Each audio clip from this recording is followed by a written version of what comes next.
a guy that we haven't seen for quite some time, but always enjoyed the conversation with Steve Merrill.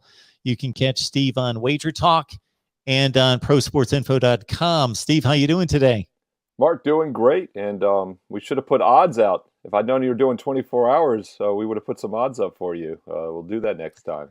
I cheated a little bit. I went 10 straight. I had Jason Phil in for 2 hours. So, yeah, I've been threatening to do 24 consecutive hours to launch the college football season for a number of years, and this time I committed to it. And so I got a couple guys to give me a 2-hour nap here and there, but basically we took it on all night. So again, everybody, Steve Merrill from Pro Sports Info. You can also catch him on Wager Talk, delivering his perspective on odds.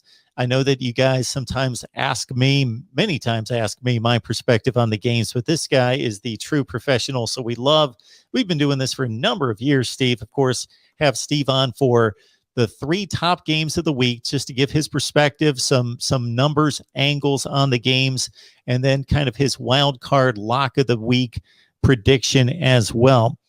All right, Steve, so we'll get it started with that huge one between Georgia and Clemson. Could be argued that these are the 2 most talented teams that will step on a field against each other during the regular season in college football.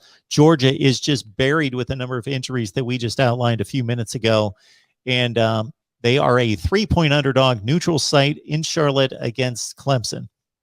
Yeah, that line is holding pretty steady on that key number of 3. Of course, it's the most key number of any sport in all of sports betting. About 8 to 9% of the time, a college football favorite is going to win by exactly a field goal. So the difference between 3 and 3.5 is pretty big. And my power ratings actually favor Clemson by 3.5 in this game. So, normally a half-point difference would mean absolutely nothing in my power ratings. But if 3.5 is really the true number, as my power ratings say, then there is a little bit of value with Clemson at -3 or less. And I think they're a little bit of the safer play as well.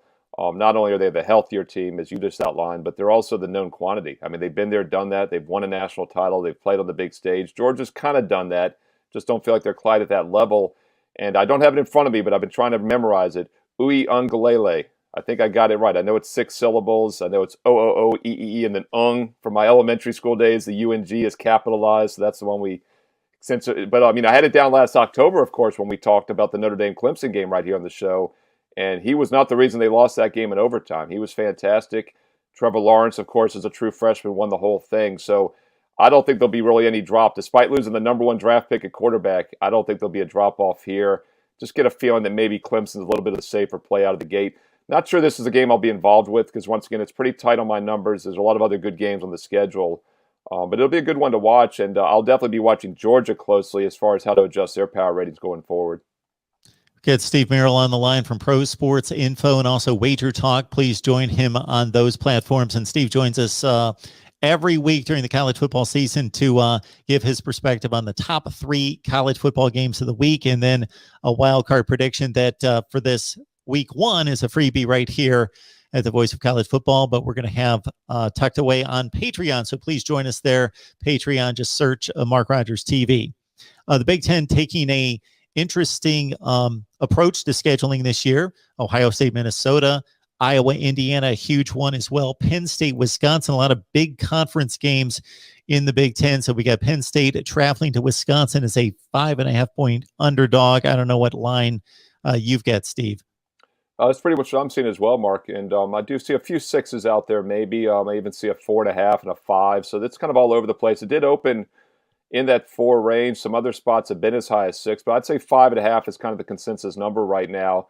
And either way, I think there's value with Wisconsin. My power ratings actually favored them by 9 points in this game. So I do think the line is too short. The value favors Wisconsin, especially below those key numbers of 6 and 7 as we currently get. 2 teams that obviously had tough 2020 seasons. Penn State lost a lot of players last year in the transfer protocol, and they started 0-4 straight up and against the spread. And then they finished on they started 0-5, 0-5 straight up ATS, and they finished on that perfect 4-0 run. So they obviously had nice momentum. They should be a lot better this year, but I think Wisconsin will be a lot better, even more so. It's probably no team got hit harder last year by COVID with the on and off shutdowns. Really ruined their season, ruined a chance for them to play in the title game. They say after the second shutdown, you have to play a minimum, 6 games? And then all of a sudden they changed that rule basically for Ohio State a month later. It was just a tough run for Wisconsin, yet they still managed to go 4-3. They won those final 2 games to finish 4-3, including the bowl win. I think both teams will be better this year, but I think out of the gate, Wisconsin's the better team. And just based on my numbers, there is some value with them here. Should be a good game to watch. The key for the Badgers, of course, they have to throw the ball better. This is a team that only averaged about 60% completion, 6.3 yards a pass against teams that allowed 7 last year. They've always been a good running attack. We know that year after year. I do think the passing attack will improve more than people realize, and I think there's some value with Wisconsin in this opener. Passing attack should improve. Five-star Graham Mertz took the job from an injured Jack Cohn last year, hit on 20 of 21, his debut, 5 touchdowns against Illinois, and everybody just thought he was off to the races as, again, a 5-star and Elite 11 quarterback, but he stumbled down the stretch. The final 6 games threw more interceptions than touchdown passes. Got Steve Merrill on the line breaking down all the big games for us. It's a 3-pack each and every week here at the Voice of College Football, and then a wild card selection from Steve that we will have available on Patreon. And finally, we got Miami, Alabama, big marquee matchup in regards to brands and legacy from the past with Miami. But Bama, of course, has just been a steamroller when it comes to these big neutral site non-conference games. They are perfect since 2008 when Nick Saban started to schedule these and lay out a plan to bring Alabama back to prominence. And most of them have not been anywhere close. Alabama's, I've got a 19.5-point pick against Miami. Yeah, it's a really good game to talk about. Just on, obviously, it's a big game of interest. I'm not sure I'll necessarily be involved because my power ratings make Bama a 20-point favorite. The line's about 19.5. Obviously, there's a lot of uncertainty with how much of a regression the Alabama offense will have. I do think their defense will be even better this year. I downgraded the offense by about 20% of my power ratings from the start, but now these are dynamic power ratings. They change quickly. We will make big adjustments from week to week here in September. So I'll be watching this game closely. I'm not sure Miami of Florida is a Class A defense, so I do think Bama will move the ball well, but it's hard to say they're going to average, the 48.5 points a game again this season, because keep in mind, they, of course, lost 6 picks in the top 24 of the NFL draft, but 5 of those 6 were offensive guys. So basically, half of their offense last year was a top 24 NFL draft pick, which is just insane when you think of it that way. And this is a team that's become more of an offensive powerhouse the last few years than a defensive powerhouse, which has also been a change for this program. I do think they regress a little bit this year. I mean, of course, they were 11-0 straight up last year, and in the COVID era, just remarkable, first of all, that they played 11 games, and they won them all, but they were, more importantly, they were 8-3 against the number. And obviously, they were laying big numbers in most of those games. They were a heavily backed public team, so they just couldn't set the line high enough last year. And now with just 3 returning offensive starters, will they be able to cover these inflated numbers? Now, once again, my power ratings make this line 20. It's 19.5, so I actually don't think this line is inflated. Miami of Florida, though, does have backdoor cover potential. When you're playing a big underdog, you always want to look for a team that has backdoor cover potential. And what that means is they're a good offensive team, and especially that they can throw the ball late in games. And obviously, Miami checks those boxes. King looks like he's getting healthy at quarterback. I have North Carolina and Miami, the team to win that division. Most likely it'll be either Miami or North Carolina that faces off against Clemson in the ACC title game. So this is a good 3-touchdown underdog. And even though there's really no line, but it's actually a little short, I'd probably lean that way. I just feel like Alabama might be a little bit of an overrated team this year, money-wise, against the point spread. I just think the odds makers are going to be forced to inflate these lines every week.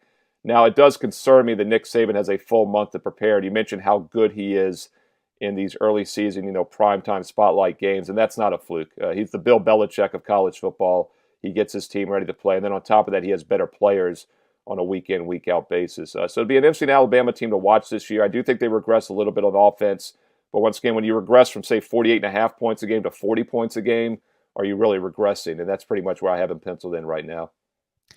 So many intriguing games across the nation for week 1 as everybody dives in following a couple games in week 0. So, Steve, off the radar, a selection that you really like here in week 1.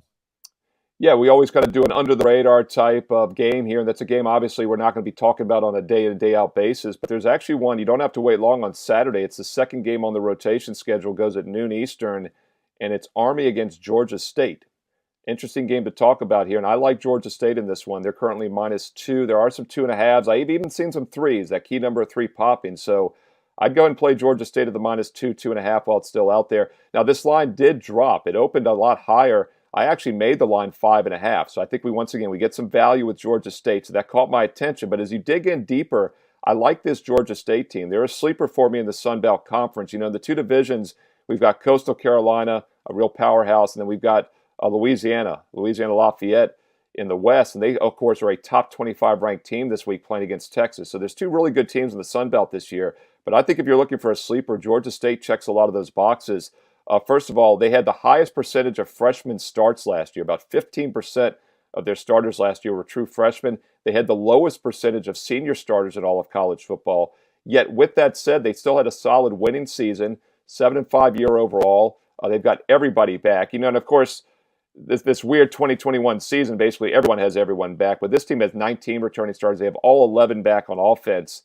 And after going, 6-4 straight up, they were 7-3 against the spread last year. So they were an underrated team.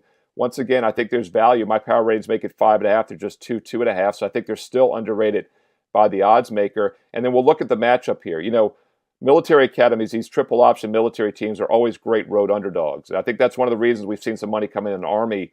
But that's usually when they're big dogs. You know, when Navy goes to Notre Dame, they're getting 3 touchdowns. They run the ball. They shorten the game. They keep it close. When you're a 2-point dog like Army, it's not the same. Plus, Georgia State has had the entire offseason, the entire month of August, to prepare for the option, which is a huge advantage versus having to prepare for it in just 5 or 6 days during the middle of the regular season. And then on top of that, Georgia State played Georgia Southern in conference play last year to finish the regular season.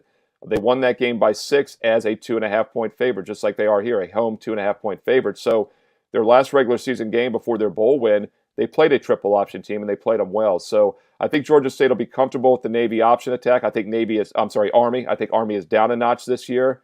And I think Georgia State is an underrated team. We get some line value, and it's a good matchup here in week 1. So a definite under-the-radar game to kick off the season, free for everybody here.